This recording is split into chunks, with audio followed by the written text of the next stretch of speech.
memberikan banyak kesempatan untuk sharingnya. Nah, saya kasih peringatan dulu, seperti sudah saya katakan ya, bahwa konten malam hari ini itu ada peringatan, gitu ya. Beberapa akan mengandung konten-konten dewasa. Karena emang sudah saya katakan bahwa agak susah, karena memang malam hari ini cukup vulgar pembahasannya. Kita akan membahas tentang pernikahan, nanti akan saya bahas tentang seksualitas, gitu ya. Jadi untuk mempermudah penjelasan, maka saya akan memaparkan dengan cukup vulgar, dengan agak vulgar, gitu ya. Kalau ditutup-tutupi malah susah nanti soalnya, gitu ya. Oke, jadi siap-siap. Jadi yang punya anak boleh silakan disembunyikan dulu. Oke, kita akan masuk ke materi. Nah, ini pertama. Saya akan bahas tentang pernikahan levirat dan kejahatan onan. Ya. Nah, apa nih pernikahan levirat ini? Mungkin bagi teman-teman Bapak Ibu baru pertama kali dengar istilah pernikahan levirat. Kita baca dulu ayatnya ya. Tetapi anak sulung Yehuda itu adalah jahat di mata Tuhan, maka Tuhan membunuh dia. Nah, ini nggak dijelaskan kejahatannya apa. Jadi kita tidak bisa menyimpulkan kejahatan ini apa. Nah, ayat ke-8 menarik. Lalu berkatalah Yehuda kepada Onan, hampirlah istri kakakmu itu. Kawinlah dengan dia sebagai ganti kakakmu dan bangkitkanlah keturunan bagi kakakmu. Nah, sebenarnya apa yang sedang dilakukan oleh Onan? Gitu ya. Apa yang sedang dilakukan oleh Onan? Nah, inilah yang disebut sebagai hukum levirat atau pernikahan levirat. Gitu. Jadi ketika ini ya kita baca saja di sini. Kita baca saja di sini. Waktu hukum umum di banyak budaya pada waktu itu menetapkan bahwa saudara laki-laki dari yang meninggal akan menikahi janda untuk memberikan ahli waris kepada saudara laki-lakinya. Jadi misal contoh, katakanlah saya punya saudara kandung laki-laki. Adik saya misal, adik saya laki-laki nih. Nah, adik saya menikah, gitu ya. Dalam pernikahannya mereka nggak punya anak, gitu ya. Lalu adik saya meninggal, tapi kondisinya istrinya adik saya, ipar saya tidak punya anak. Nah, hukum saat itu mengatakan bahwa saya harus menikahi istri adik saya, gitu. Dan harus berhubungan dengan istri adik saya. Dan anak pertama dari hubungan saya dengan istrinya adik saya itu akan menjadi anaknya adik saya. Misalnya katakanlah namanya Joko gitu ya. Nah, jadi dia bukan lagi dipanggil Joko bin Albert, tapi dipanggil Joko bin Beni. Adik saya Beni namanya. Joko bin Beni. Jadi anaknya adik saya. Tapi nanti kalau hasil hubungan saya sama istri adik saya itu melahirkan anak yang kedua, nah anak yang kedua baru jadi anak saya. Nah, misal Saiful namanya, Saiful bin Albert gitu berarti. Nah, itu begitu. Itu hukum levirat, pernikahan levirat. Dan ini pernikahan ini sebenarnya sudah umum dikatakan ya, hukum umum di banyak budaya pada waktu itu. Ini hukum umum. Itu bukan cuma di daerah Israel Palestina, bahkan di Timur Tengah, bahkan sampai ke Mesir. Hukum ini ya, nanti akan saya tampilkan. Nah, dan ini nanti gitu ya, oleh Musa, Tuhan memerintahkan kepada Musa untuk memasukkan hukum ini ke dalam hukum Israel. Jadi tujuannya untuk membangkitkan keturunan. Kenapa hukum ini ada? Hukum ini ada karena di waktu itu penting bagi seseorang, penting bagi suatu bangsa untuk dia berkembang biak untuk semakin banyak. Gitu. Karena zaman para bapak-bapak bangsa, zaman para patriark, Abraham, Ishak, Yakub, Yehuda dan seterusnya, yang Tuhan pikirkan saat itu adalah bahwa bangsa Israel ini harus makin banyak. Salah satunya apa? Dengan menetapkan hukum levirat ini. Dimasukkan ke dalam hukum Taurat. Nah, itu konteks zaman itu. Ya, kita mesti baca kitab suci berdasarkan konteksnya. Nggak bisa kita lepas dari konteks. waktu dan konteks zaman. Nah, itu tentang hukum Levirat. Nah ini ya saya katakan ya bahwa ini menjadi kebiasaan orang-orang Kanaan, bahkan sampai ke Mesir. Kebiasaan orang Mesir juga melakukan hal yang sama, gitu ya. Dan akhirnya Musa menetapkannya sebagai hukum. Nah, yang menariknya adalah ternyata di Indonesia juga ada hal seperti ini, khususnya di orang-orang Betawi. Ada istilahnya turun ranjang. Nah, itu istilah di orang Betawi begitu, turun ranjang. Tapi orang Betawi zaman sekarang tentu sudah tidak melakukan itu. Ya, tapi orang Betawi zaman dulu seperti itu. Jadi kalau saudara laki-lakinya meninggal, maka dia harus menikahi istri dari saudara laki-lakinya itu. Nah, ini hukum Levirat. Gitu ya. Nah, ini ulangan 25:5 tadi yang saya katakan. Apabila orang-orang yang bersaudara tinggal bersama-sama dan seorang daripada mereka mati dengan tidak meninggalkan anak, ya syaratnya mati dengan tidak meninggalkan anak. Jadi ini memang sangat khusus. Kejadian yang jarang sebenarnya, tidak sering terjadi. Tapi kalau seorang perempuan itu meninggal tapi dia sudah punya anak dari suaminya, ya nggak masalah, tidak harus menjalani pernikahan Levirat. Gitu ya. Jadi ini berlaku untuk perempuan, seorang janda yang tidak meninggalkan anak laki-laki khususnya. Ini penting. Maka janganlah istri yang orang yang mati itu kawin dengan orang di luar lingkungan keluarganya. Saudara suaminya haruslah menghampiri dia dan mengambil dia menjadi istrinya. Dan dengan demikian melakukan kewajiban perkawinan ipar. Gitu ya. Nah, ini kita baca nih. Putra kedua Yehuda, Onan, diwajibkan, kebiasaan kuno, untuk mengambil Tamar sebagai istri. Anak sulung dari pernikahan tersebut akan dianggap sebagai putra dari saudara laki-laki yang meninggal. Akan mewarisi harta miliknya dan akan melanjutkan nama ayah sahnya. Dan ini ada yang menarik di sini, ya. Ada hal yang menarik.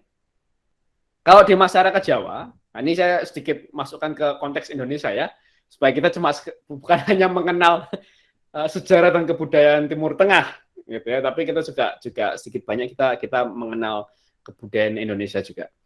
Kalau di masyarakat Jawa, di orang Jawa, yang terkenal itu nama kepala keluarga. Yang terkenal nama kepala keluarga.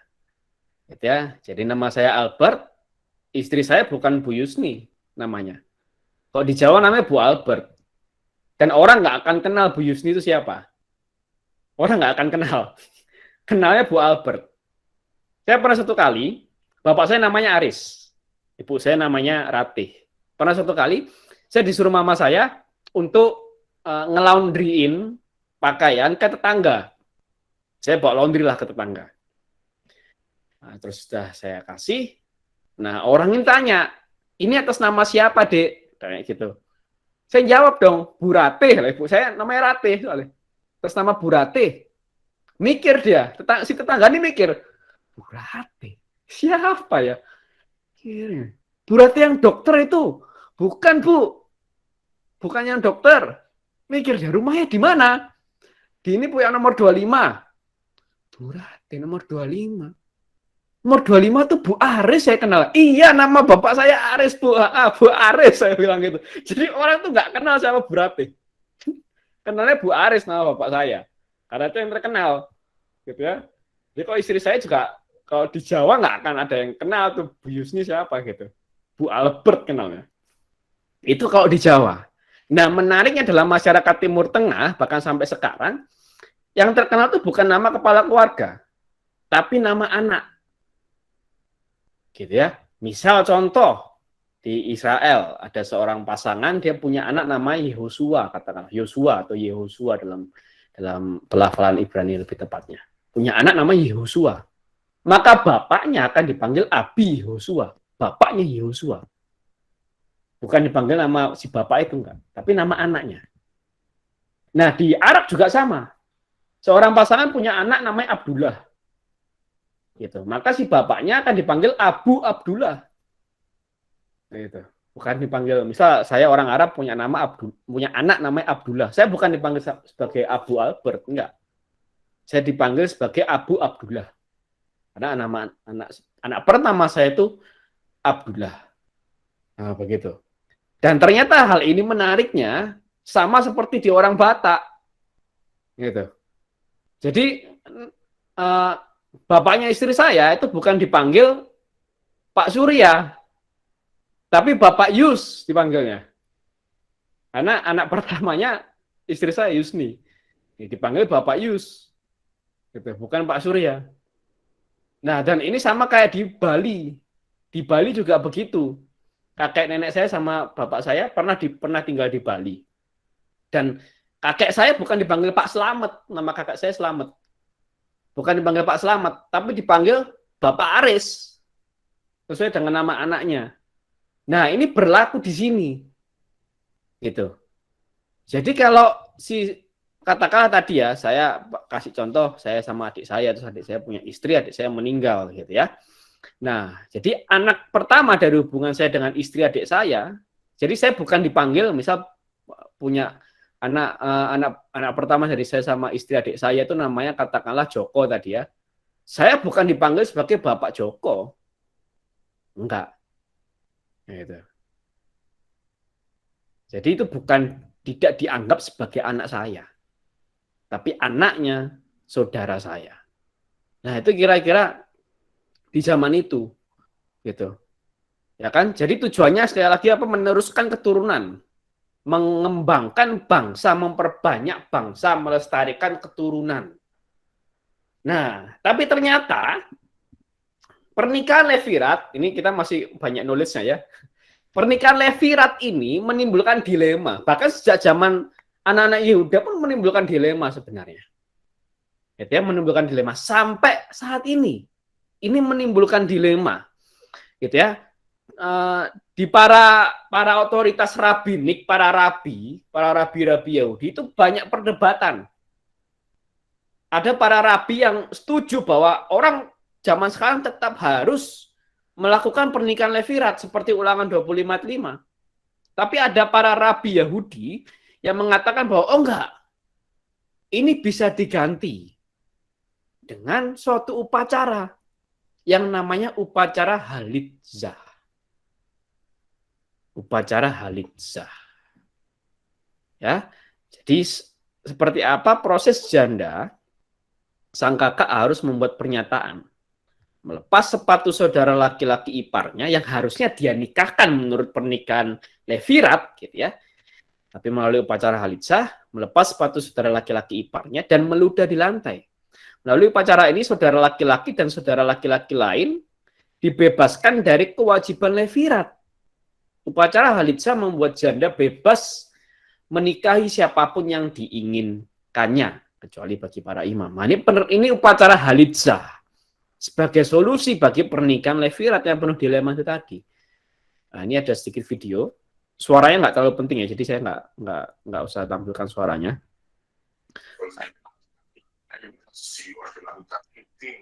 Saya agak sedikit percepat aja. Untuk kita lihat seperti apa upacara halitzah itu seperti apa. Nah, ini nih kira. אז מקיימים את טקס החליצה, שזה טקס קשה מאוד, שיש פה משהו די משפיל, הוא בעצם נועד לעשות. Tidak muncul nih.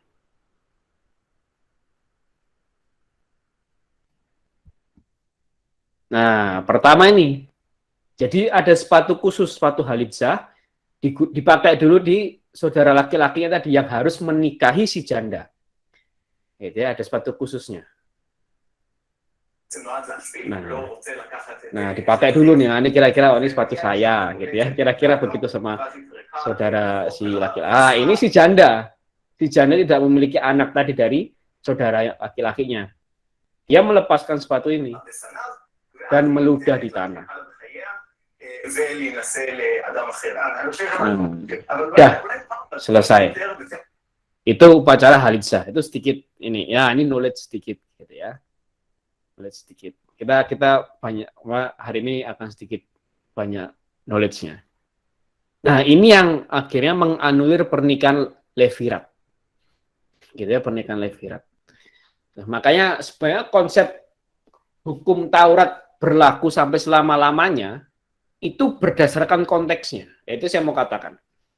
Inilah suatu hukum yang kuberikan kepadamu sampai selama-lamanya. Tuhan bilang seperti itu kan. Kalau kita baca di kitab Keluaran, kitab Bilangan, kitab Ulangan, kitab Imamat gitu ya. Nah, itu sebenarnya harus dibaca berdasarkan konteksnya. Gitu. Karena kalau semua orang termasuk orang Kristen harus melakukan hukum Taurat, ya berarti mereka harus melakukan pernikahan Levirat ini. Tapi faktanya kan tidak.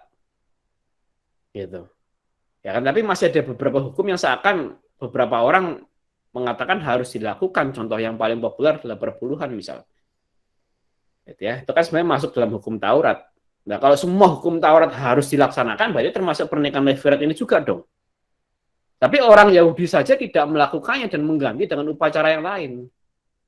Itu masa orang Kristen kembali lagi untuk melakukan hukum Taurat. Nah, ini kan sesuatu yang kita harus baca berdasarkan konteksnya sebenarnya. Nah, itu penting tuh ya.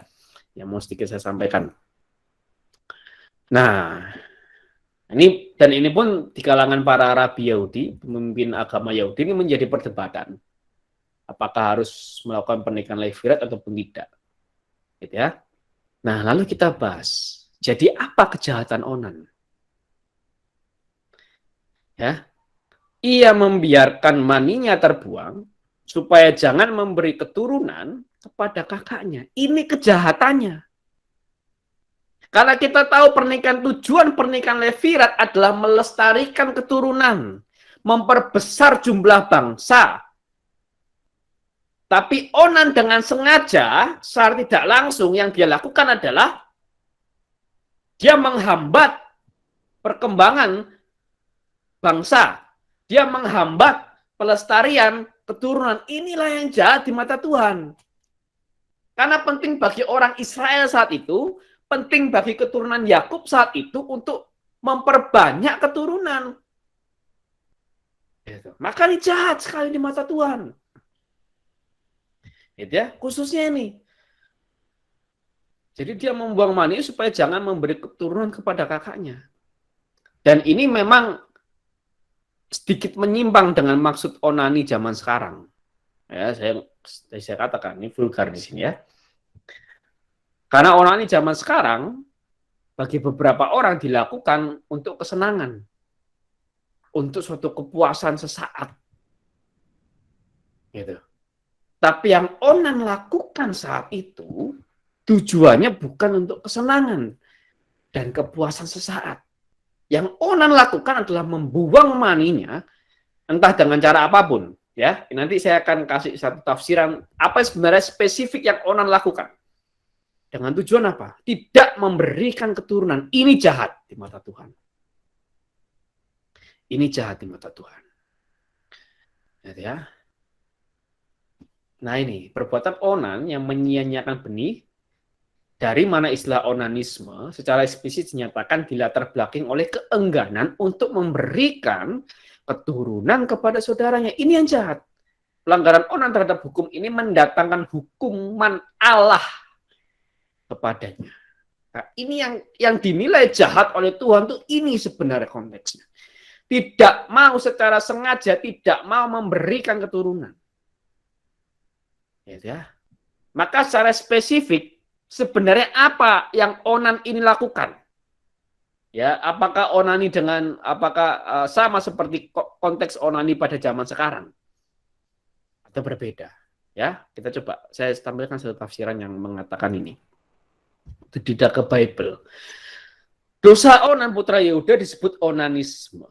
Itu terdiri dari pria ya yang menarik diri dari hubungan seksual sebelum ejakulasi. Jadi berdasarkan tafsiran ini, apa yang dilakukan onan lebih tepatnya adalah senggama terputus. Jadi dia sudah melakukan hubungan dengan tamar, hubungan seksual dengan tamar. Ketika mau ejakulasi, dia ejakulasinya tidak di dalam tubuhnya tamar, tapi di luar tubuhnya tamar. Ya, yang baru datang, mohon maaf ya tadi di awal saya kasih peringatan bahwa pemateri malam hari ini akan vulgar, ya konten-konten dewasa. Ya jadi sebelumnya mohon maaf. Karena kalau nggak vulgar saya akan susah untuk menjelaskannya. Gitu ya. Nah, praktik ini menyinggung martabat perkawinan dan kesakralan seksualitas manusia yang harus selalu terbuka terhadap kemungkinan pembuahan. Nah, ini menarik. Motivasi onan mungkin egois. Karena dia akan memiliki hak atas semua harta milik almarhum saudaranya selama tamar tidak memiliki anak, khususnya tidak memiliki anak laki-laki. Ini jahat sekali ternyata onan ini. Jadi kemungkinan dia tidak mau memberikan keturunan pada Tamar supaya apa? Harta si kakaknya, harta si R itu dipegang sama dia.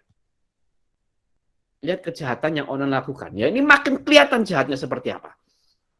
Sebagai hasilnya dia dihukum oleh Tuhan karena pelanggarannya. Langkah hukum berikutnya adalah memberikan Tamar kepada putra Yehuda, berikutnya Shelah. Tetapi Yehuda takut akan nyawa putranya dan malah mengirim Tamar kembali ke ayahnya. Dosa Onan ini pada dasarnya adalah bentuk apa? Kontrasepsi primitif yang sangat jahat. Gitu ya. Jadi kejahatan Onan ini apa? Kontrasepsi primitif, dikatakan yang sangat jahat. Hanya metode alami untuk perkawinan ketika pembuahan mungkin terjadi. Yang secara moral sah jika dilakukan karena alasan yang serius. Nah, ini yang Onan lakukan. Maka dari sini jelas kejahatan Onan apa? Kontrasepsi. Sekali lagi saya katakan, bagi yang sudah menikah khususnya, kejahatan Onan apa? Kontrasepsi. Mencegah kehamilan. Gitu ya, dengan cara yang tidak alamiah. Maka kita akan bahas hal ini tentang kontrasepsi. Ya, ini kita masuk ke seksualitas dalam menurut gereja. Kontrasepsi kita bahas. KGK 2370 mengatakan demikian. Pantang berkala, demikian juga metode-metode pengaturan kehamilan yang berdasarkan pengamatan diri dan pilihan metode tidak subur pada wanita itu sesuai dengan kriteria objektif moral. Katakan begitu. Saya masih ingat waktu paduan kasih sama istri saya dulu, persiapan pernikahan dulu. Di sesi akhir kita mengundang dokter kandungan dan kita membahas masalah seksualitas dengan dokter kandungan ini, gitu ya. Nah, sampai dokternya bilang gini, alah masa cuma nahan diri berapa hari aja nggak bisa. Dia bilang begitu si dokternya ini, gitu ya. Dokternya pun juga menyarankan tidak usah pakai alat kontrasepsi, gitu ya. Bentuknya apapun. Maaf, saya katakan vulgarnya apa adanya. Entah itu kondom, entah itu pakai obat, entah itu pakai IUD, pakai apapun. Disarankan pun juga jangan. Karena tidak baik. Contoh, misalnya pakai kondom. Itu memasukkan benda asing ke rahim perempuan. Resikonya apa? Kanker, kista. Gitu. Kalau kondomnya kotor, resikonya besar. Sebenarnya. Ini berdasarkan dokter kandungan ya, ini bukan berdasarkan saya. Saya hanya mengutip ulang apa yang beliau katakan dan saya mengingat hal itu. Dan sebenarnya, gitu ya, untuk membuat seseorang perempuan hamil itu bukan hal yang mudah. Maksudnya gimana? Karena sel telur tuh hanya subur, waktunya itu cuma 24 jam dalam satu siklus bulanan. Sel telur hanya subur, waktunya cuma 24 jam dalam satu siklus bulanan. Jadi kalau mau pantang berkala, gitu ya, mau pantang berkala, sebenarnya cuma tinggal menghindari melakukan hubungan seksual ketika masa subur yang 24 jam itu, dan itu pun juga bisa kita bisa tahu indikatornya dan bisa dihitung. Dan ketika menstruasi, karena tidak boleh melakukan hubungan seksual ketika menstruasi, tidak boleh. Berisiko sama berisiko kanker, berisiko kista. Ya, itu tidak boleh. Saran dokter kandungan mengatakan demikian. Hanya itu saja sebenarnya. Ya. Jadi pantang berkala ini sangat mungkin. Kita baca lagi. Langsung aja ini ya, yang merah ya. Dengan alat kontrasepsi, ia menjadi isyarat yang secara objektif ambivalen, artinya tidak menyerahkan diri sepenuhnya. Kita baca yang merah langsung. Juga apabila maksud dari suami istri itu baik, mereka tidak dibenarkan memakai sarana-sarana yang tidak diizinkan secara moral, umpamanya sterilisasi langsung atau alat kontrasepsi. Jadi jelas gereja mengatakan kontrasepsi tidak sesuai dengan objektif moral. Kontrasepsi tidak sesuai dengan moralitas. Kontrasepsi tidak sesuai dengan cinta kasih antara suami istri. Itu yang gereja katakan. Maka kalau di antara teman-teman Bapak Ibu yang sudah menikah dan menggunakan alat kontrasepsi, maka berani saya katakan bertobatlah. Gitu ya. Saya menyampaikan apa yang gereja ajarkan. Saya tidak mengandai-andai sekarang ini ya. Saya tidak mau membahas kitab suci dengan cara mengandai-andai. Karena ini bentuknya pengajaran. Nah, ini yang gereja ajarkan tentang hal itu. Maka saya sangat suka ketika ada seorang pastor mengatakan pernikahan itu prokreasi, bukan rekreasi. Pernikahan itu mendukung kehidupan, bukan hanya sekedar bersenang-senang. Lalu bagaimana bagi pasangan yang tidak memiliki anak? Itu juga sudah pernah saya bahas juga di Katekismus Gereja Katolik, juga sampaikan bahwa sangat disarankan untuk mengadopsi. Jadi ini ya prokreasi, mendukung kehidupan. Karena kontrasepsi itu melawan prokreasi, tidak mendukung kehidupan. Nah, inilah kejahatan onan sebenarnya. Konteksnya lebih dekat dengan konteks kontrasepsi daripada konteks onani zaman sekarang. Saya nggak tahu ngomong kayak gini sama YouTube nanti di blog nggak ya? Semoga tidak. Nah, itu. Ya. Nah, inilah yang hal pertama. Jadi tentang pernikahan levirat tadi ya sudah saya sampaikan. Apa yang Onan lakukan itu adalah pernikahan levirat. Pernikahan levirat menjadi dilema sejak zaman anak-anak Yehuda. Karena harus menikahi istri dari saudara kandungnya. Ya kalau sama-sama suka nggak masalah gitu. Tapi kalau masalahnya nggak disukai repot. Ya. Dosa Onan ini pada dasarnya adalah bentuk kontrasepsi primitif yang sangat jahat. Juga apabila maksud dari suami istri itu baik, mereka tidak dibenarkan. Maksudnya baik mungkin. Tapi tetap tidak dibenarkan memakai sarana-sarana yang tidak diizinkan secara moral. Umpamanya sterilisasi langsung atau alat kontrasepsi. Ini penting. Ya. Dan ini tidak pernah berubah hal ini. Dulu pernah ada yang mengatakan bahwa, saya pernah dengar dulu, ada yang mengatakan bahwa Paus Benedictus ke-16 mengatakan memperbolehkan menggunakan pemakaian kondom. Itu tidak. Tentu informasi seperti itu tidak benar. Nah, itu yang pertama. Oke. Yang pertama.